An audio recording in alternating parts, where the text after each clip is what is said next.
بسم اللہ الرحمن الرحیم۔ میں اللہ تعالیٰ سے آپ کی شکایت کروں گی۔ مہین کی معصوم مگر پر اعتماد آواز میرے کانوں میں بجلی کی طرح گونجی اور میرے دل میں ایک لمحے کے لیے عجیب سی بے چینی سرایت کر گئی۔ میں نے غصے سے اسے گھورا، چپ ہو جاؤ، زیادہ زبان چلائی تو ایسا سبق سکھاؤں گی کہ ہمیشہ یاد رکھو گی۔ مہین نے ڈری ہوئی آنکھوں سے میری جانب دیکھا، مگر اس کے چہرے پر ایک عجیب سا یقین تھا، جیسے اسے کسی انسان سے امید نہ ہو مگر رب العالمین پر کامل بھروسہ ہو۔ اللہ میرا دوست ہے، وہ آپ سے ناراض ہو جائے گا۔ اس کے الفاظ میرے دماغ میں کسی تازیانے کی طرح برسے، مگر میں نے ایک زہریلی ہنسی کے ساتھ کہا، اگر اللہ تمہارا دوست ہوتا تو تم یتیم نہ ہوتی۔ یہ سن کر اس کی آنکھوں میں آنسو آ گئے، مگر اس کی خاموشی چیخ چیخ کر میری ہار کا اعلان کر رہی تھی۔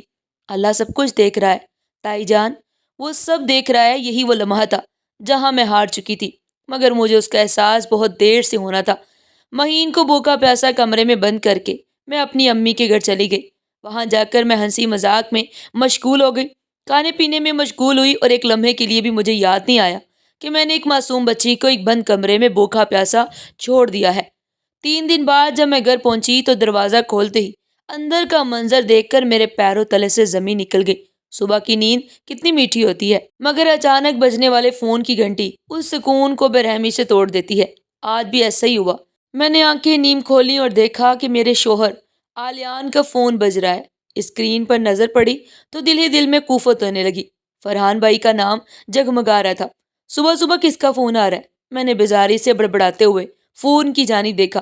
نیند میں خلل پڑنا مجھے بالکل پسند نہیں تھا، اور ویسے بھی فرحان بھائی مجھ پر کبھی زیادہ خوش نظر نہیں آتے تھے۔ میں نے خاموشی سے فون کو سائلنٹ پر کیا اور کروٹ بدل لی۔ نیند دوبارہ آنکھوں پر سوار ہو چکی تھی کہ اچانک دروازے پر زوردار دستک ہوئی۔ میں ہڑبڑا کر اٹھ بیٹھی، وقت دیکھا تو 12 بج رہے تھے۔ دروازہ کھولا تو سامنے الیان کو دیکھ کر دل دہل گیا۔ ان کے چہرے پر سختی اور آنکھوں میں بے چینی تھی۔ تمہارا فون کیوں نہیں لگ رہا تھا؟ کب سے کال کر رہا ہوں۔ الیان کا لہجہ سخت تھا اور ان کے چہرے پر بے چینی کے آثار صاف ظاہر تھے۔ کیا ہوا؟ میں نے ہچکچاتے ہوئے پوچھا۔ جلدی تیاری کرو، ہمیں فوراً حیدرآباد جانا ہے۔ فرحان کا ایکسیڈنٹ ہو گیا ہے، وہ اور بابی ہسپتال میں ہیں۔ ان کے پڑوسی کا فون آیا تھا۔ یہ سن کر تو میرے پیروں تلے سے زمین نکل گئی، میرے جسم میں جھرجھری سی دوڑ گئی۔ ایک لمحے کے لیے دل جیسے بیٹھ گیا ہو۔ میں نے ہونٹوں پر زبان پھیری، مگر وہ اتنے خشک ہو چکے تھے کہ حلق سے آواز تک نہیں نکل رہی تھی۔ الیان نے کچھ اور کہنے کی بجائے جلدی سے گاڑی کی چابی اٹھائی اور باہر نکل گئے۔ میں تیزی سے حیدرآباد جانے کی تیاری کرنے لگی، مگر دل میں خوف سا تھا، اگر فرحان بھائی ہوش میں آ گئے اور انہوں نے الیان سے میری شکایت کر دی کہ میں نے ان کی کال نہیں اٹھائی تو الیان کو پتہ چلا تو وہ کیا کہیں گے۔ یہ سوچتے ہی میرے دل بے چینی سے دھڑکنے لگا۔ میں نے جلدی سے اپنے کپڑے تبدیل کیے، ایک چھوٹا سا بیگ لیا اور الیان کے ساتھ گاڑی میں بیٹھ گئی۔ الیان کی آنکھوں میں فکر تھی، وہ ہر کچھ دیر بعد فون کی جانب دیکھ رہے تھے جیسے کسی اور بری خبر کے انتظار میں ہو۔ میں خاموشی سے بیٹھی رہی، مگر اندر ہی اندر ذہن میں ہلچل مچی ہوئی تھی۔ گاڑی ابھی راستے میں تھی کہ اچانک الیان کے فون کی گھنٹی بجی۔ وہ چونک کر فون کی جانب لپکے اور جلدی سے کال ریسیو کی۔ ہیلو۔ الیان کی گمبھیر آواز سن کر میں نے بھی کان لگا دیے۔ فون پر جو کچھ کہا جا رہا تھا وہ میں سن نہیں سکی، مگر الیان کا چہرہ پل بھر میں سفید پڑ گیا۔ ان کے ہاتھ کانپنے لگے، آنکھوں میں ایک وحشت سی تھی جیسے کسی نے ان کے دل پر چاقو چلا دیا ہو۔ یہ کیا کہہ رہے ہو؟ الیان کی آواز ٹوٹنے لگی۔ یہ کیسے ہو سکتا ہے؟ اچانک انہوں نے گاڑی ایک جھٹکے سے روکی اور دونوں ہاتھوں سے اپنے چہرے کو تھام کر بے اختیار رونے لگے۔ الیان کیا ہوا؟ میں نے گھبرا کر پوچھا، مگر دل پہلے ہی کسی بری خبر کے لیے تیار ہو چکا تھا۔ الیان نے سر اٹھایا اور ان کی آنکھوں میں آنسوؤں کا سمندر تھا۔ ان کے ہونٹ کانپ رہے تھے اور وہ الفاظ ادا کرنے کے قابل نہیں لگ رہے تھے۔ بڑی مشکل سے انہوں نے ایک جملہ کہا، فرحان۔ فرحان نہیں رہا فوزیہ۔ یہ سنتے ہی میرے جسم سے جیسے جان نکل گئی۔ کیا؟ میری اپنی آواز بھی کانپ رہی تھی۔ ہمارا فرحان ہمیں چھوڑ کر چلا گیا۔ الیان نے پھٹی پھٹی نظروں سے مجھے دیکھا، جیسے خود بھی اس حقیقت پر یقین نہ کر پا رہے ہوں۔ میں سکتے میں آ گئی۔ وہ شخص جس کی میں نے کال نظر انداز کر دی تھی، جو شاید مجھ سے کچھ کہنا چاہتا تھا، وہ بھی اس دنیا میں نہیں رہا۔ میری آنکھوں کے آگے اندھیرا چھانے لگا، دل تیزی سے دھڑکنے لگا، سانس لینے میں دشواری ہونے لگی۔ الیان نے گاڑی دوبارہ سٹارٹ کی، مگر ان کے ہاتھ کانپ رہے تھے۔ وہ آنکھوں سے آنسو پہنچتے جا رہے تھے، مگر آنسو تھے کہ رکنے کا نام ہی نہیں لے رہے تھے۔ میں نے ان سے کچھ کہنے کی کوشش کی، مگر میری زبان جیسے پتھر کی ہو گئی تھی۔ ہسپتال پہنچتے تک ہر لمحہ باری لگ رہا تھا۔ جیسے ہی ہم اندر داخل ہوئے، وہاں ایک سوگوار ماحول تھا۔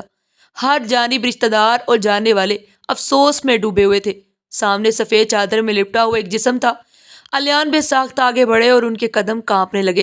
انہوں نے کانپتے ہاتھوں سے چادر اٹھائی اور جیسے ہی اپنے بھائی کا چہرہ دیکھا ان کا ضبط ٹوٹ گیا، ان کا صبر ٹوٹ گیا۔ فرحان، تم نے ہمیں چھوڑ دیا۔ وہ چیخ پڑے اور اپنے بھائی کے سینے سے لگ کر رونے لگے۔ میں نے آنکھیں بند کر لیں۔ دل میں ایک خیال گردش کر رہا تھا، کاش میں نے وہ کال اٹھا لی ہوتی۔ فرحان بھائی اور بھابھی کی اچانک موت نے سب کو ہلا کر رکھ دیا تھا۔ اس حادثے نے نہ صرف میری زندگیوں میں ایک خلا پیدا کر دیا تھا، بلکہ ایک بہت بڑی ذمہ داری بھی ہمارے سر پر ڈال دی تھی۔ فرحان بھائی کی معصوم بیٹی ماہین، وہ بچی جو بھی ٹھیک سے بول بھی نہیں سکتی تھی، اب یتیم ہو چکی تھی۔ اس روز جب تدفین مکمل ہو چکی تھی، الیان نے ماہین کو سینے سے لگا لیا اور بچوں کی طرح رونے لگے۔ میں نے حیرت سے انہیں دیکھا۔ میرے شوہر کبھی اتنے جذباتی نہیں ہوتے تھے۔ وہ سخت مزاج تھے، عملی فیصلے لینے والے آدمی جو ہمیشہ جذبات سے زیادہ عقل کو ترجیح دیتے، مگر آج ان کی آنکھوں سے بے تحاشا آنسو بہ رہے تھے۔ یہ میرے بھائی کی آخری نشانی ہے، میں اسے خود سے دور نہیں کر سکتا۔ الیان نے جب یہ الفاظ کہے تو مجھے اپنے کانوں پر یقین نہیں آیا۔ بچی کے نانا نانی جو حادثے کی خبر سن کر فوری طور پر پہنچے، الیان سے درخواست کر رہے تھے کہ وہ ماہین کو انہیں دے دے۔ یہ ہماری نواسی ہے، ہم اس کی پرورش کریں گے، ہم اسے اپنی بیٹی کی نشانی سمجھ کر پالیں گے، اسے ماں کی کبھی بھی کمی محسوس نہیں ہونے دیں گے۔ ماہین کی نانی نے نم آنکھوں سے کہا، لیکن الیان نے سختی سے منع کر دیا۔ نہیں، یہ میرا فرض ہے، یہ میرا حق ہے، میں اپنے بھائی کی آخری نشانی کو کہیں نہیں جانے دوں گا، وہ ہمارے ساتھ رہیں گے۔ یہ سن کر میرے اندر غصے کی ایک لہر دوڑ گئی۔ میں نے ایک گہری سانس لی اور الیان کی جانب دیکھا، مگر وہ مجھ سے نظریں چرا رہے تھے۔ میں سمجھ نہیں پا رہی تھی کہ یہ کون سا نیا ڈرامہ ہو رہا ہے۔ الیان ہمیشہ سے اپنی آزادی پسند کرتے، وہ خود مختار آدمی تھے، بچوں کے جھنجھٹ میں پڑنے والے نہیں تھے۔ پھر یہ اچانک یہ ذمہ داری کا احساس کہاں سے آ گیا؟ میں نے خاموشی اختیار کی، مگر میرے اندر ایک طوفان اٹھ رہا تھا۔ چند روز بعد ہم حیدرآباد سے واپس کراچی آ گئے، مگر یہ واپسی کسی طور پر بھی پہلے جیسی نہیں تھی۔ ہمارے ساتھ ایک ننھی سی بچی جو خاموش نظروں سے ہر چیز کو دیکھ رہی تھی، اس کے معصوم چہرے پر ایک گہری اداسی تھی۔ میں نے کئی دفعہ محسوس کیا کہ وہ دروازے کی جانب دیکھتی، جیسے اسے لگتا ہو کہ اس کے ماں باپ ابھی واپس آ جائیں گے۔ الیان نے ماہین کے لیے ایک الگ کمرہ سیٹ کروایا، جو میرے لیے مزید حیرانی کا باعث تھا۔ وہ بچی کے کپڑے، کھلونے اور ضروری اشیاء خود خریدنے گئے۔ یہ سب کچھ میرے لیے ناقابل یقین تھا۔ ایک رات جب میں کمرے میں بیٹھی کچھ سوچ رہی تھی، الیان میرے پاس آ کر بیٹھ گئے۔ فوزیہ، میں جانتا ہوں کہ تم اس سب سے خوش نہیں ہو، مگر یہ میرا فرض ہے۔ فرحان نے مجھ پر ہمیشہ بھروسہ کیا، وہ جانتا تھا کہ میں کبھی اسے دھوکہ نہیں دوں گا۔ اب جب وہ نہیں رہا تو کیا میں اس کی بیٹی کو پرایا کر دوں؟ الیان کی آواز میں درد تھا، دکھ تھا۔ میں نے ضبط سے ہونٹ بھینچ لیے۔ مگر الیان، ہم نے کبھی نہیں سوچا تھا کہ ہم کسی بچے کی ذمہ داری اٹھائیں گے۔ ہماری اپنی زندگی ہے، ہمارا اپنا سکون ہے۔ تم اچھی طرح جانتے ہو کہ میں نے کبھی یہ پسند نہیں کیا، میں نے دھیرے سے کہا۔ الیان نے میری جانب دیکھا، مگر کچھ نہیں کہا۔ ان کی خاموشی مجھے مزید غصہ دلا رہی تھی۔ اگلے کچھ ہفتے میرے لیے کسی عذاب سے کم نہیں تھے۔ ماہین کو نئے ماحول میں ایڈجسٹ کرنا مشکل ہو رہا تھا۔ وہ زیادہ تر خاموش رہتی، کبھی کبھی راتوں کو جاگ جاتی اور روتی رہتی۔ الیان ہر ممکن کوشش کرتے کہ وہ خوش رہے، مگر وہ مجھ سے زیادہ ان سے مانوس نہیں تھی۔ ایک روز جب الیان دفتر گئے ہوئے تھے، ماہین اچانک میری جانب دوڑی اور میرے قریب آ کر کھڑی ہو گئی۔ اس کی آنکھیں آنسوؤں سے بھری ہوئی تھی۔ ماما، یہ سن کر میرے دل کو جیسے جھٹکا لگا۔ ماہین بیٹا، میں تمہاری ماما نہیں ہوں، میں نے سخت لہجے میں کہا اور پیچھے ہٹ گئی۔ وہ مجھے حیرت سے دیکھنے لگی، اس کی معصوم آنکھوں میں دکھ کی ایک چمک تھی۔ اس روز مجھے احساس ہوا کہ شاید میں اپنے اندر محبت کا وہ جذبہ نہیں رکھتی جو ایک ماں میں ہوتا ہے۔ مجھے لگا تھا کہ یہ سب کچھ میرے لیے بوجھ ہے اور میں اس بوجھ کو نہیں اٹھا سکتی۔ الیان کا رویہ اب میرے ساتھ کافی بدل چکا تھا۔ وہ مجھ سے کم بات کرتے، زیادہ وقت ماہین کے ساتھ گزارتے۔ میں نے کئی دفعہ انہیں دیکھتے ہوئے سوچا کہ آخر ان کے اندر یہ تبدیلی کیسے آئی؟ کیا وہ واقعی اپنے بھائی کی محبت میں اتنا تبدیل ہو چکے تھے، یا پھر اس کے پیچھے کوئی اور وجہ تھی؟ مجھے ان کے اس رویے پر شدید اعتراض تھا، مگر میں نے اسے اپنے تک محدود رکھا۔ ایک رات جب میں نے الیان کے فون میں ایک میسج دیکھا تو میرے دل کی دھڑکن رک گئی۔ الیان بھائی، میں جانتی ہوں کہ آپ ماہین کے لیے سب کچھ کر رہے ہیں، مگر کیا آپ کو یاد ہے کہ فرحان بھائی نے آپ سے کیا کہا تھا؟ کیا وہ بات بھول گئے؟ یہ میسج پڑھ کر تو میرے ذہن میں سوالات کی ایک نئی دنیا آباد ہو گئی۔ کون سی بات؟ فرحان بھائی نے میرے مرنے سے پہلے آپ کو جو بتانے کی کوشش کی تھی، وہی بات۔ الیان نے فوراً میسج ڈیلیٹ کر دیا، مگر میرے لیے وہ چند لمحے ہی کافی تھے۔ فرحان بھائی کیا کہنا چاہتے تھے؟ الیان کیا چھپا رہے تھے؟ میرے دل میں وسوسے بڑھنے لگے تھے اور اب مجھے لگ رہا تھا کہ ماہین کی کہانی کے پیچھے کوئی اور راز بھی چھپا ہے۔ فرحان بھائی کے انتقال کو کچھ دن ہو چکے تھے اور ہم واپس کراچی لوٹ آئے۔ ماہین اب ہمارے ساتھ رہ رہی تھی، لیکن میرے دل میں اس کے لیے نہ محبت تھی، نہ کوئی ہمدردی، نہ کوئی رحم۔ میرا رویہ مہین کے ساتھ ہمیشہ سے خراب تھا۔ الیان بھی یہ محسوس کر رہے تھے۔ ایک رات جب مہین اپنے کمرے میں تھی، الیان نے میرا ہاتھ پکڑا اور محبت سے مجھے اپنے نزدیک کیا۔ فوزیہ، میں تمہیں ایک بات بتانا چاہتا ہوں، الیان نے دھیرے سے کہا۔ میں نے بیزاری سے ان کی جانب دیکھا۔ کیا بات ہے؟ میں نے خشک لہجے میں کہا۔ الیان نے ایک لمحے کے لیے بریک لیا، پھر سرگوشی میں بولے، یہ بچی ہماری قسمت کی چابی ہے۔ یہ الفاظ سنتے ہی میری تو بانچیں کھل گئی۔ میں نے حیرت اور خوشی کے ملے جلے تاثرات کے ساتھ الیان کی جانب دیکھا۔ کیا مطلب؟ میں نے بےتابی سے پوچھا۔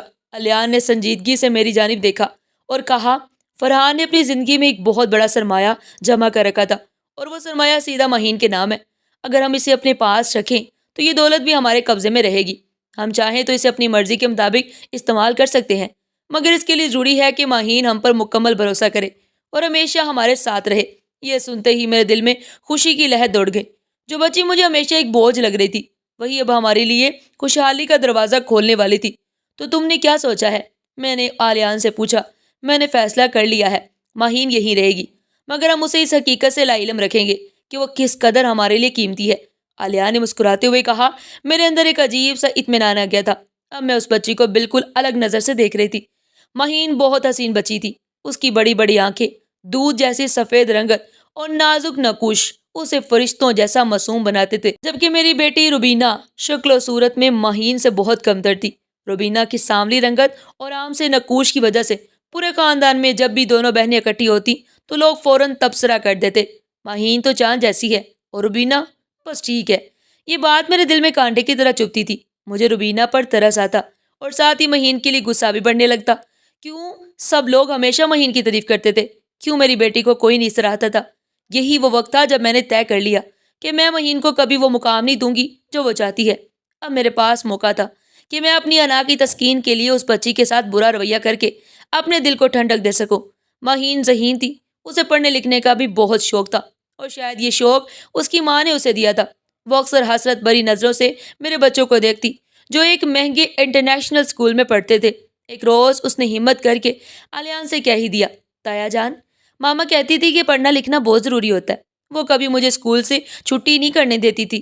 پلیز مجھے دوبارہ کسی اسکول میں ڈال دیں۔ الیان نے اسے ٹالنے کی بہت کوشش کی۔ بیٹا، ابھی حالات تھوڑے مشکل ہیں، دیکھتے ہیں جلدی ہی کچھ انتظام کرتے ہیں۔ مہین خاموش ہو گئی، مگر اس کی آنکھوں میں اداسی تھی۔ مجھے یہ سب دیکھ کر سکون ملا۔ میں نہیں چاہتی تھی کہ وہ میرے بچوں کے برابر کھڑی ہو، میں نہیں چاہتی تھی کہ وہ ہمارے برابر زندگی گزارے، لیکن مسئلہ یہ تھا کہ اگر ہم مہین کو پڑھنے ہی نہ دیتے تو لوگ 100 سوال اٹھاتے، خاص طور پر خاندان والے جو پہلے ہی مہین کے لیے ہمدردی رکھتے تھے۔ ہمیں کچھ ایسا کرنا تھا کہ سب کی زبان بھی بند آ جائے اور مہین کی امیدیں بھی ٹوٹ جائیں۔ ہم نے مشورہ کر کے اسے ایک سرکاری اسکول میں داخلہ کروا دیا تاکہ کل کو کوئی رشتہ دار ہم پر انگلی نہ اٹھا سکے۔ لوگوں کو دکھانے کے لیے بس یہی کافی ہے کہ ہم نے اسے اسکول میں بیچ دیا، باقی ہمیں فکر کرنے کی ضرورت نہیں۔ الیان نے میری جانب دیکھتے ہوئے کہا، بالکل، اور ویسے بھی سرکاری اسکول میں کون سا بڑا مستقبل بنتا ہے؟ یہ وہاں پڑھے گی اور عام سی نوکری کر لے گی۔ بس میں نے سکون سے کہا۔ مہین کو جب پتا چلا کہ اسے اسکول بھیجا جا رہا ہے تو اس کی خوشی کی انتہا نہیں تھی۔ تایا جان، ماما ہوتی تو بہت خوش ہوتی۔ وہ خوشی سے چہک رہی تھی۔ میں نے تنزیہ مسکراہٹ چھپاتے ہوئے اسے نئے جوتے تھمائے اور سرد لہجے میں کہا، یہ پہن لینا ورنہ اسکول میں سب جان لیں گے کہ تم کہاں سے آئی ہو۔ اس نے معصومیت سے میری طرف دیکھا، شاید وہ میرے الفاظ کے پیچھے چھپی نفرت کو سمجھ نہیں پائی تھی۔ مہین کے سرکاری اسکول میں جانے کے بعد میرے دل کو سکون ملا۔ اب وہ میرے بچوں کے ساتھ نہیں بیٹھتی تھی، اب وہ میرے گھر میں ہوتے ہوئے بھی ایک اجنبی بن گئی تھی۔ وہ صبح جلدی اسکول جاتی، دوپہر کو واپس آتی اور اپنے کمرے میں چپ چاپ بیٹھ جاتی۔ کبھی کبھی رات کو اس کی سسکیاں سنائی دیتی، مگر میں نے کبھی جا کر اسے تسلی نہیں دی۔ یہ سب کچھ ضروری ہے فوزیہ، اگر ہم زیادہ ہمدردی دکھائیں گے تو یہ ہم پر سوار ہو جائے گی۔ ہمیں صرف اس پر قابو رکھنا ہے تاکہ دولت ہمارے ہاتھ سے نہ نکلے۔ الیان نے مجھے ایک روز سمجھایا، ہاں میں جانتی ہوں اور یہ اچھی طرح سمجھتی ہوں کہ ہمیں کیا کرنا ہے۔ میں نے پورے اعتماد لہجے میں کہا، اب مہین ہماری زندگی کا حصہ تو تھی، مگر ایک ایسے مہمان کی طرح جسے ہم نے دل سے قبول ہی نہیں کیا تھا۔ وہ ہماری قسمت کی چابی تھی، مگر ہم نے اسے کبھی محبت نہیں دی، کبھی اپنا نہیں سمجھا۔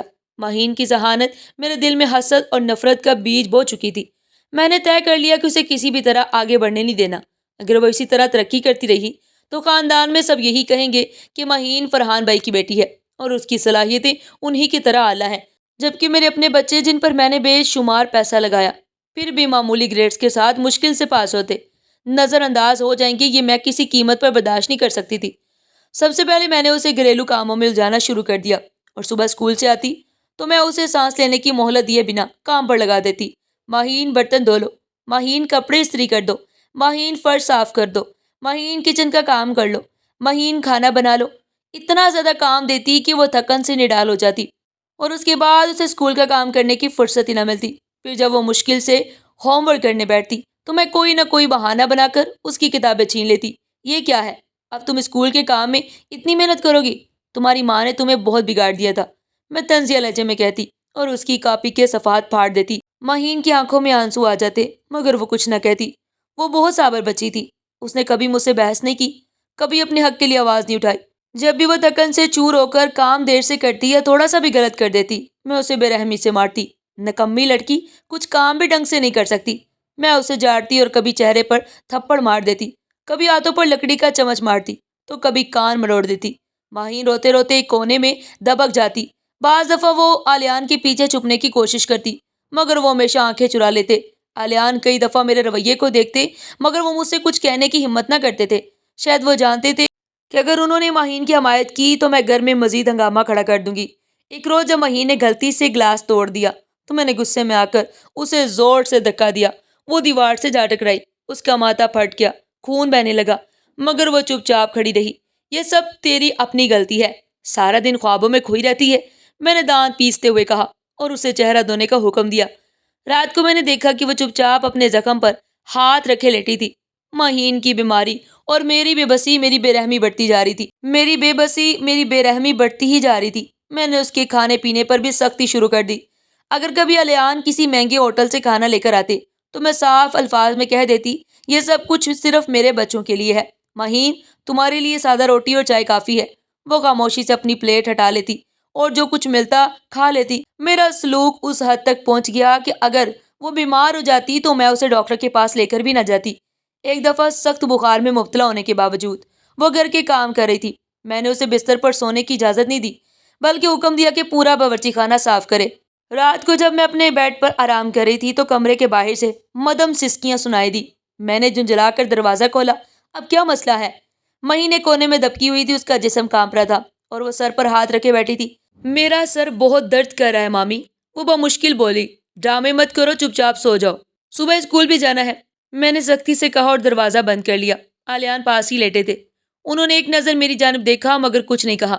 اگلی صبح ماہین کی حالت مزید خراب ہو چکی تھی، مگر میں نے اسے زبردستی اسکول بھیج دیا۔ آلیان ہر چیز دیکھ رہے تھے مگر وہ خاموش تھے۔ وہ شاید جانتے تھے کہ اگر وہ میرے خلاف کچھ کہیں گے تو میں ایک طوفان کھڑا کر دوں گی۔ فوزیہ شاید تم ماہین کے ساتھ کچھ زیادہ سختی کر رہی ہو، ایک روز انہوں نے ہچکچاتے ہوئے کہا۔ اوہ، اب تمہیں اس کا خیال آ رہا ہے؟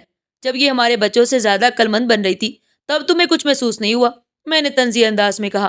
آلیان نے کوئی جواب نہیں دیا، وہ میری فطرت کو اچھی طرح سمجھتے تھے اور مزید بحث میں نہیں پڑنا چاہتے تھے۔ ان تمام مظالم کے باوجود ماہین کی امید ابھی بھی زندہ تھی۔ ایک روز جب آلیان شام کو گھر آئے تو ماہین دوڑتی ہوئی ان کے پاس گئی اور بولی، تایا جان، کیا میں بھی اپنی کلاس کی باقی لڑکیوں کی طرح نئے کپڑے لے سکتی ہوں؟ میری یونیفارم بہت پرانی ہو چکی ہے۔ آلیان کچھ بولنے ہی والے تھے کہ میں نے فوراً مداخلت کر دی۔ نئے کپڑوں کی ضرورت نہیں ہے، پرانے کافی ہیں، اور زیادہ نخرے نہ دکھاؤ۔ ماہین کی آنکھیں بجھ گئیں۔ اس روز میں نے اس کے چہرے پر پہلی دفعہ ہار مانی ہوئی دیکھی، جیسے وہ سمجھ چکی ہو کہ وہ کبھی بھی ہمارے دل میں جگہ نہیں بنا پائے گی۔ میں نے دل ہی دل میں سوچا، یہی میں چاہتی تھی، یہ جان لے کہ یہ ہمارے ساتھ رہ سکتی ہے مگر ہمارے جیسی کبھی نہیں بن سکتی۔ ماہین کی یہ بے بسی زیادہ دیر قائم نہیں رہنے والی تھی۔ تقدیر کے کھیل نرالے ہوتے ہیں، اور شاید قدرت نے میرے لیے کچھ ایسا سوچ رکھا تھا جس کا میں نے کبھی تصور بھی نہیں کیا تھا۔ جب سے ماہین ہمارے گھر آئی تھی، جیسے قسمت نے ہم پر مہربانی شروع کر دی۔ میں نے کبھی نہیں سوچا تھا کہ اس بچی کی بدولت ہمیں اتنا مالی فائدہ ہوگا۔ فرحان بھائی کا پراپرٹی کا بزنس کافی مضبوط تھا اور ان کے قریبی دوست ہر مہینہ ایک اچھی خاصی رقم بھجوا دیتے تھے۔ یہ رقم بظاہر ماہین کی ضروریات اور مستقبل کے لیے تھی، لیکن میں اور الیان اسے اپنے فائدے کے لیے استعمال کرنے لگے۔ الیان نے اپنے بزنس میں مزید انویسٹمنٹ شروع کر دی، جبکہ میں نے اپنے بچوں کی عیاشیوں میں کوئی کمی نہیں آنے دی۔ ماہین کی ضرورتیں پوری کرنے کے بہانے ہم اپنی عیش و عشرت میں اضافہ کرتے جا رہے تھے۔ وہ بیچاری اس حقیقت سے بے خبر رہتی۔ ماہین دن رات گھر کے کاموں میں جٹی رہتی، نہ اچھے کپڑے، نہ سکون، نہ کسی سے بات کرنے کی اجازت۔ لیکن اس بچی میں ایک عجیب سی طاقت تھی، وہ ہر ظلم سہ کر بھی زندہ رہتی تھی۔ ایک روز میں کسی ضروری کام سے گھر سے باہر گئی ہوئی تھی۔ الیان دفتر میں تھے اور مہین ہمیشہ کی طرح گھر کے کاموں میں لگی ہوئی تھی۔ اسی دوران دروازے پر دستک ہوئی اور ہماری پڑوسن صفیہ بیگم گھر آ گئی۔ کون ہے؟ مہین نے دروازہ کھولتے ہوئے پوچھا۔ ارے بیٹا، میں صفیہ خالہ، تمہاری مامی ہے کیا؟ پڑوسن نے مسکرا کر کہا۔ مہین نے سر جھکا کر جواب دیا، جی وہ گھر پر نہیں ہے۔ صفیہ بیگم نے حیرانی سے مہین کو سر سے پاؤں تک دیکھا۔ وہ پسینے میں شرابور، بوسیدہ کپڑوں میں ملبوس اور ہاتھوں میں صابن کی جھاگ لگائے کھڑی تھی۔ یہ کیا حال بنایا ہوا ہے؟ صفیہ بیگم نے حیرت سے پوچھا۔ میں بس کپڑے دھو رہی تھی۔ مامی کہتی ہیں کہ کام کرنا چاہیے، کام کرنے والے بچوں کو اللہ پسند کرتا ہے، مہین نے معصومیت سے جواب دیا۔ یہ سن کر صفیہ بیگم کے ماتھے پر بل پڑ گئے۔ مگر بیٹا، تمہارے تایا اور مامی تو بہت خوشحال لوگ ہیں، تمہیں تو آرام کرنا چاہیے، پڑھائی پر دھیان دینا چاہیے۔ تمہاری ماں تو تمہیں نازوں میں پال رہی تھی، تمہیں یہ سب کرنے کی ضرورت نہیں۔ یہ سن کر مہین نے ایک پل کو سر جھکا لیا، پھر دھیرے سے بولی، مامی کہتی ہیں یہ 3 بچوں کو کام کرنا چاہیے، ان کے لیے کوئی اور نہیں کرتا۔ یہ سنتے ہی صفیہ بیگم چونک گئی، ان کے دل میں جیسے کچھ چھپ گیا ہو۔ بیٹا، کیا تم ٹھیک ہو؟ کوئی تمہیں کچھ کہتا تو نہیں؟ انہوں نے نرمی سے پوچھا۔ مہین نے سر جھکا لیا اور بس اتنا کہا، میں اپنے دوست سے کہوں گی، وہ مجھے انصاف دلائے گا۔ یہ سن کر صفیہ بیگم حیران ہو گئی۔ دوست؟ کون دوست؟ میرا ایک دوست ہے، وہ کہتا ہے کہ یتیموں کے ساتھ اچھا سلوک کرنا چاہیے، وہ بہت اچھا ہے، وہ میری مدد کرے گا۔ مہین کی آواز میں ایک امید کی کرن تھی۔ صفیہ بیگم نے دل میں ٹھان لیا کہ وہ اس معاملے کو ایسے نہیں چھوڑیں گی۔ شام کو جب میں گھر واپس آئی تو صفیہ بیگم مجھ سے ملنے آئی۔ ان کے چہرے پر نرمی تھی مگر آنکھوں میں سختی نمایاں تھی۔ فوزیہ بیٹا، میں تم سے ایک بات کرنا چاہتی ہوں۔ جی خالہ، خیریت؟ میں نے مسکراتے ہوئے پوچھا مگر دل میں ایک انجانی بے چینی تھی۔ بیٹا، میں آج تمہارے گھر آئی تھی، مہین سے ملاقات ہوئی، وہ بیچاری کیسی حالت میں تھی؟ کیا اسے اتنے سخت کام کرنے پڑتے ہیں؟ تمہیں پتہ ہے کہ یتیم بچوں کے بھی حقوق ہوتے ہیں، اسلام میں یتیم کے ساتھ نرمی اور محبت کی تاکید کی گئی ہے۔ یہ سن کر میرے تن بدن میں آگ لگ گئی۔ اگر یہ بات مہین کے ننیال تک پہنچ گئی تو ہمارے لیے بہت بڑا مسئلہ کھڑا ہو سکتا تھا۔ خالہ، آپ غلط سمجھی ہیں، ہم تو مہین کا بہت خیال رکھتے ہیں، آپ کو تو پتہ ہے وہ شرارتی بچی ہے اور بچے تو ایسے ہی ہوتے ہیں، ہم اس سے کوئی کام نہیں کرواتے، وہ خود ضد کرتی ہے۔ میں نے بات سنبھالنے کی کوشش کی۔ صفیہ بیگم نے مجھے مشکوک نظر سے دیکھا مگر کچھ کہے بنا چلی گئی۔ میں نے غصے میں مہین کو فوراً کمرے میں بلایا اور دروازہ بند کر دیا۔ یہ تم نے کیا کہا بھی؟ کس دوست کا ذکر کر رہی تھی؟ میں نے غصے سے کہا۔ مہین ڈری ڈری سہمی سہمی سی کھڑی مگر کچھ نہیں بولی۔ بتاؤ، میں نے اس کا بازو پکڑ کر جھنجھوڑا۔ وہ میرا دوست ہے، میں اس سے سب کچھ کہتی ہوں، وہ کہتا ہے کہ اللہ یتیموں کی سنتا ہے، وہ میرا بھی خیال رکھے گا۔ مہین کی آواز کانپ رہی تھی مگر اس کی آنکھوں میں ایک چمک تھی۔ مجھے مزید غصہ آ گیا۔ کہیں یہ بچی اسکول میں کسی سے باتیں تو نہیں کرنے لگی؟ کہیں کسی کو ہمارے رویے کے بارے میں سب کچھ تو نہیں بتا رہی؟ یہ سب باتیں بھول جاؤ، سمجھی؟ میں نے اس کے چہرے پر زوردار تھپڑ مارا۔ وہ روتے روتے زمین پر بیٹھ گئی مگر کچھ نہ بولی۔ میری تسلی ابھی نہیں ہوئی تھی۔ میں نے مزید کچھ دیر اسے مارا پیٹا، پھر غصے میں آ کر اسے کمرے میں بند کر دیا۔ اب بھوکی پیاسی رہو تاکہ آئندہ تمہیں عقل آ جائے اور کسی سے فضول باتیں نہ کرو۔ میں نے دروازہ زور سے بند کر دیا۔ مہین اندر ہوتی رہی مگر میں نے ایک پل کو بھی اس کی فریاد نہ سنی۔ پھر میں نے فیصلہ کیا کہ میں گھر میں مزید نہ رہوں گی، میں اپنی ماں کے گھر چلی جاؤں گی تاکہ مہین کو اپنی غلطی کا احساس ہو اور وہ دوبارہ کسی سے اپنی شکایت نہ کرے۔ لیکن میں یہ نہیں جانتی تھی کہ قدرت مہین کے لیے کچھ اور ہی سوچ چکی تھی۔ بارش زوردار سے برس رہی تھی، آسمان سے جیسے پانی کے ساتھ قہر بھی برس رہا ہو۔ میں بڑی مشکلوں سے امی کے گھر پہنچی اور وہاں جا کر اپنے بہن بھائیوں میں مصروف ہو گئے۔ ہم سب کافی دیر تک ہنسی مذاق کرتے رہے، مختلف باتوں میں لگے رہے اور میں ایک پل کے لیے بھی یہ نہیں سوچ سکی کہ میں نے ایک معصوم بچی کو اپنے گھر میں بھوکا پیاسا بند کر رکھا ہے۔ بارش رات بھر جاری رہی اور میں واپس گھر نہ جا سکی۔ الیان نے بھی فون پر کہہ دیا تھا کہ موسم بہت خراب ہے، وہ بھی گھر نہیں جا سکے اور میں نے سکون کا سانس لیا کہ چلو ایک رات اور آرام سے گزر جائے گی۔ لیکن اگلی صبح امی کے گھر ایسا حادثہ ہوا کہ میرے قدموں کے نیچے سے زمین نکل گئی۔ میرا اکلوتا بیٹا حمزہ اپنی کزن کے ساتھ چھت پر کھیل رہا تھا۔ موسم بہت خوشگوار تھا اور بچوں کو بارش کے بعد ٹھنڈی ہوا میں کھیلنا بہت اچھا لگ رہا تھا۔ میں ابھی کچن میں امی کے ساتھ بیٹھی باتیں کر رہی تھی کہ اچانک گھر میں شور مچ گیا کہ حمزہ گر گیا۔ کسی کی چیخ سن کر میرے ہاتھوں سے پانی کا گلاس چھوٹ کر زمین پر گر پڑا۔ میں بھاگتی ہوئی باہر نکلی تو دیکھا کہ حمزہ زمین پر بے حس و حرکت پڑا تھا۔ اس کے ارد گرد سب لوگ اکٹھے تھے، کوئی اسے اٹھانے کی کوشش کر رہا تھا، کوئی پانی کے چھینٹے مار رہا تھا مگر وہ بے ہوش پڑا تھا۔ حمزہ میری جان، آنکھیں کھولو۔ میں نے اس کے چہرے کو اپنے ہاتھوں میں تھاما مگر وہ بالکل حرکت نہیں کر رہا تھا۔ جلدی سے اسے ہسپتال لے چلو، الیان نے چیختے ہوئے کہا۔ اور ہم سب اسے فوراً گاڑی میں ڈال کر ہسپتال بھاگے۔ راستے میں میرے آنسو رکنے کا نام نہیں لے رہے تھے۔ میں بار بار اللہ سے دعا کر رہی تھی کہ میرا بیٹا ٹھیک ہو جائے۔ یا اللہ میرا بچہ محفوظ رہے، میں تجھ سے رحم کی بھیک مانگتی ہوں۔ میں بار بار پڑھتی جا رہی تھی مگر میرے دل میں ایک عجیب سا خوف بھی پل رہا تھا۔ ہسپتال پہنچتے ہی ڈاکٹروں نے حمزہ کو ایمرجنسی وارڈ میں داخل کر لیا۔ ہم سب باہر کھڑے بے چینی سے انتظار کر رہے تھے۔ میرا دل زور زور سے دھڑک رہا تھا، ہاتھ کانپ رہے تھے، آنکھوں میں بس ایک ہی منظر تھا، میرا معصوم بیٹا جو ہنستا کھیلتا تھا اب ہسپتال کے بستر پر بے ہوش پڑا تھا۔ کئی گھنٹوں کے انتظار کے بعد ڈاکٹر باہر آئے اور ان کے چہرے کے تاثرات دیکھ کر میں لرز گئی۔ کیسا ہے میرا بچہ؟ میں نے گھبرا کر پوچھا۔ ڈاکٹر نے گہری سانس لی اور دھیرے سے کہا، ہم نے اپنی پوری کوشش کی ہے مگر گرنے کی وجہ سے اس کی ریڑھ کی ہڈی شدید متاثر ہوئی ہے۔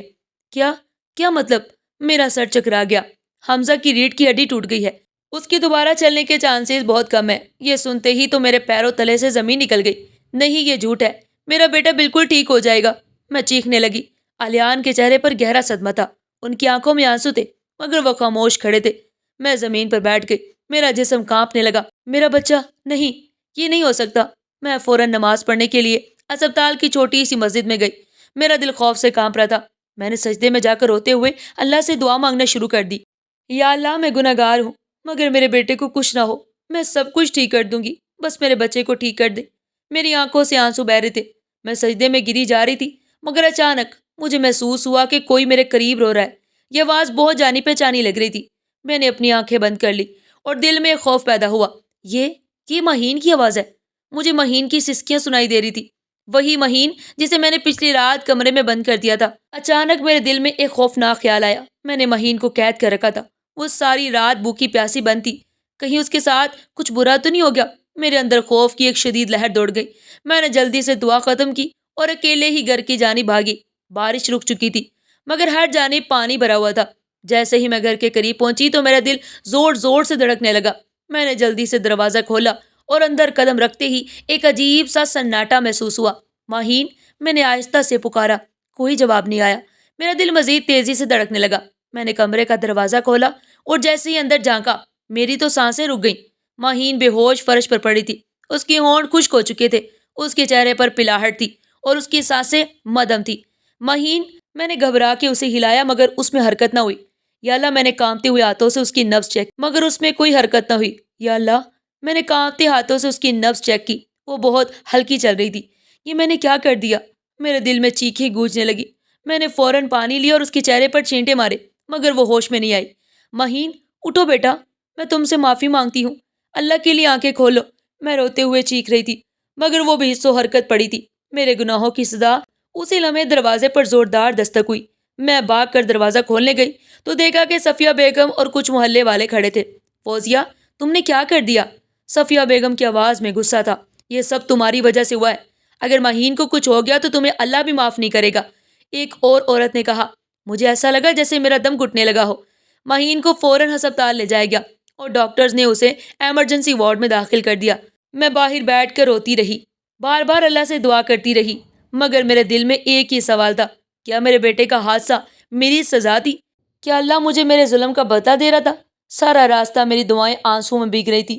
میں خود کو کوس رہی تھی، اپنے ہر ظلم کو یاد کر رہی تھی اور ایک ہی سوال دل میں بار بار اٹھ رہا تھا، کیا یہ سب ماہین کی بددعا کا نتیجہ ہے؟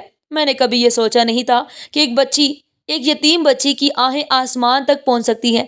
میں اپنے بیٹے کی تکلیف پر تڑپ رہی تھی لیکن ماہین بھی تو کسی کی بیٹی تھی، اس کے ماں باپ بھی تو اسے اتنا ہی پیار کرتے ہوں گے جتنا میں اپنے بیٹے کو کرتی تھی۔ یا اللہ، میں نے کیا کر دیا؟ جیسے ہی میں گھر پہنچی تو دل خوف سے تیز تیز دھڑکنے لگا۔ گھر کے بیرونی دروازے کا تالا ٹوٹا ہوا تھا۔ یہ کیسے ہوا؟ میری سانس اٹک گئی، کہیں ماہین کو کچھ ہو تو نہیں گیا؟ میں تیزی سے کمرے کی طرف بھاگی مگر اندر جا کر میرا دل ایک لمحے کے لیے رک سا گیا۔ کمرہ خالی تھا، ماہین وہاں نہیں تھی۔ میری آنکھیں کمرے میں ادھر ادھر دوڑی مگر وہاں بس ایک خاموشی تھی، ایک سناٹا جو میرے دل میں خوف بٹھا رہا تھا۔ یا اللہ، کہیں میں نے اپنی سنگ دلی سے اس بچی کی جان تو نہیں لے لی؟ ماہین کا خط، اللہ سے شکایت۔ میں نے کمرے کے کونے میں نظر ڈالی جہاں جائے نماز بچھی ہوئی تھی اور وہاں ایک چھوٹا سا کاغذ رکھا تھا۔ میرے قدم خود بخود اس کی طرف بڑھ گئے اور کانپتے ہاتھوں سے میں نے وہ کاغذ اٹھایا۔ جیسے ہی میری نظریں اس پر پڑی میری روح کانپ گئی۔ یہ ماہین کا خط تھا جو اس نے اللہ کو لکھا تھا۔ پیارے اللہ جی، آپ تو سب کو جانتے ہیں مگر پھر بھی میں آپ سے شکایت کرنا چاہتی ہوں۔ میری مامی مجھ سے بہت برا سلوک کرتی ہیں۔ وہ مجھے اچھے کپڑے بھی نہیں دیتی، مجھے بہت مارتی ہیں، مجھے کھانا بھی ٹھیک سے نہیں ملتا۔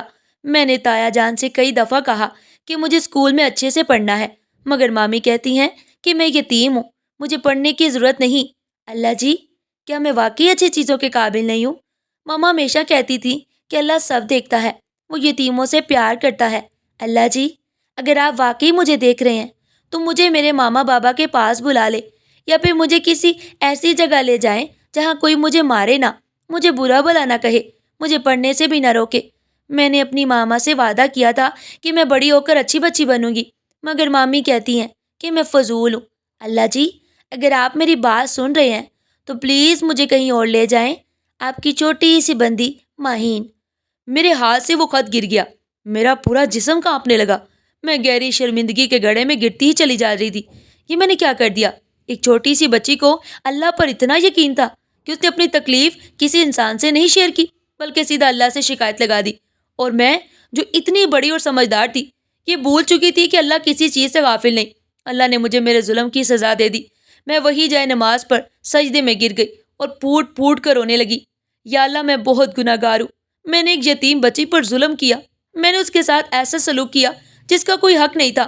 اللہ جی، مجھے معاف کر دیں۔ میری ہچکیاں بن گئی، میں مسلسل اللہ سے اپنے گناہوں کی معافی مانگ رہی تھی۔ ماہین کی واپسی۔ اچانک دروازے پر ہلکی سی آواز آئی، میں نے سر اٹھایا، آنسوؤں سے دھندلی آنکھوں سے دروازے کی جانب دیکھا۔ دروازے پر صفیہ بیگم کھڑی تھی، ان کے ساتھ ماہین۔ میرے دل کو جیسے کسی نے جھنجھوڑ کر رکھ دیا۔ ماہین کے چہرے پر ایک عجیب سی خاموشی تھی، جیسے وہ سب کچھ سمجھ چکی ہو، جیسے وہ جانتی ہو کہ اس پر کیا بیتی ہے۔ صفیہ بیگم نے غصے سے میری جانب دیکھا۔ فوزیہ، تم انسان ہو یا پتھر؟ یہ معصوم بچی تمہاری بھتیجی ہے اور تم نے اسے کمرے میں بند کر دیا تھا۔ میری زبان جیسے تالو سے چپک گئی، میں کچھ کہنے کے قابل نہیں تھی۔ رات کو مہین کی رونے کی آواز ہمسایوں نے سنی تھی۔ پہلے ہم نے سوچا کہ شاید کوئی خواب میں رو رہا ہے، مگر جب مسلسل آواز آتی رہی تو میں نے محلے والوں کو اکٹھا کیا اور دروازہ توڑ کر اندر گئے۔ اگر ہم وقت پر نہ پہنچتے تو شاید بھوک پیاس سے مہین کی جان چلی جاتی۔ یہ سنتے ہی میرے دل پر جیسے کوئی چوٹ لگی۔ یہ میں نے کیا کر دیا؟ صفیہ بیگم کی بات ختم ہونے کی دیر تھی کہ مجھے ایک اور جھٹکا لگا۔ مہین کے نانا نانی کو خبر دے دی گئی اور وہ اسے لینے آ رہے تھے۔ نہیں، میں بے اختیار چیخ پڑی، مہین نہیں جا سکتی۔ لیکن میں یہ کیوں کہہ رہی تھی؟ کیا مجھے اپنی غلطی کا احساس ہو چکا تھا، یا مجھے اس بات کا ڈر تھا کہ مہین کے چلے جانے کے بعد وہ رقم بھی بند ہو جائے گی جو ہر مہینے اس کے لیے آتی تھی؟ مہین کی خاموش آنکھوں نے میری جانب دیکھا، اس کی نظروں میں نہ غصہ تھا، نہ نفرت، نہ کوئی بدلہ لینے کی خواہش، بس ایک عجیب سی خاموشی تھی جو میری روح کو جھنجھوڑ رہی تھی۔ الیان بھی اس وقت گھر پہنچ چکے تھے اور وہ چپ چاپ کھڑے سب کچھ دیکھ رہے تھے۔ یہی اللہ کا انصاف ہے۔ فوزیہ، الیان کی آواز میں ایک عجیب سا دکھ تھا۔ میرے آنسو میرے قابو میں نہیں تھے۔ میں نے مہین کے ساتھ کتنا ظلم کیا اور اللہ نے مجھے میرے بیٹے کی خوشیاں مجھ سے چھین لی۔ میں ایک معصوم بچی پر ظلم کرتی رہی اور آج میں خود اللہ سے رحم کی بھیک مانگ رہی ہوں۔ میرے ہاتھ کانپ رہے تھے، مجھے محسوس ہو رہا تھا کہ دنیا کی ہر چیز میرے ہاتھوں سے جیسے نکلتی ہی جا رہی تھی، اور اللہ کا فیصلہ ہمیشہ انصاف پر انحصار کرتا ہے۔ ناظرین، امید کرتی ہوں کہ آج کی یہ کہانی آپ کو پسند آئی ہوگی، اور آپ نے اس کہانی سے کیا سبق سیکھا؟ کمنٹ باکس میں اپنی قیمتی رائے کا اظہار ضرور کیجیے گا، اور اگر اس طرح کی سبق آموز کہانیاں سننا چاہتے ہیں تو ہمارے چینل ایڈیو پن پوائنٹ کو ابھی اور جلدی سے سبسکرائب کر لیں، اور اگر کہانی اچھی لگی ہو زیادہ سے زیادہ شیئر کریں، لائک کریں اور سبسکرائب کرنا مت بھولیے گا۔ اپنا بہت سارا خیال رکھیے گا۔ شکریہ۔ اللہ نگہبان۔